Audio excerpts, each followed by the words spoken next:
জয়গুরু।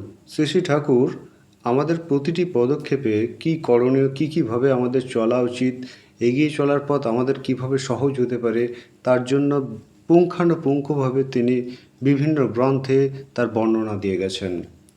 আমাদের অনেক কিছু জানা লাগবে, যেমন আমাদের আজকের বিষয়টাও ঠিক সেরকমই। চলার পথে যদি কোনো একজনকে খুঁজে পাই যে বিশ্বাসঘাতক, তা আমরা বুঝে উঠব কী করে? হ্যাঁ, এই বিশ্বাসঘাতকতা নিয়ে তিনি কি বলেছিলেন আপনারা আজকে জেনে নিন। শ্রী শ্রী ঠাকুরকে একবার প্রশ্ন করা হয়েছিল যে বিশ্বাসঘাতক কোনো একজন যদি কেউ থেকে থাকে তা বুঝবো কী করে? তিনি তখন বলেছিলেন, বিশ্বাসঘাতক এর একটা লক্ষণ, সবটার মধ্যে সে মুখ্যভাবে গৌণভাবে নিজেকে প্রতিষ্ঠা করতে চায়।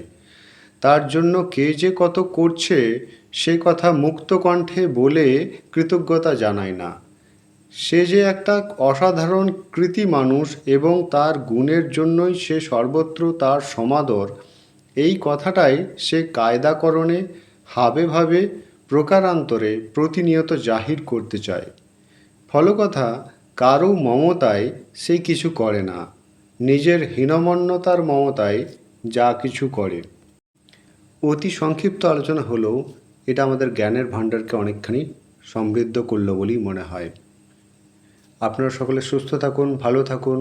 আলোচনা প্রসঙ্গে প্রথম খণ্ড, পৃষ্ঠা 151। জয়গুরু।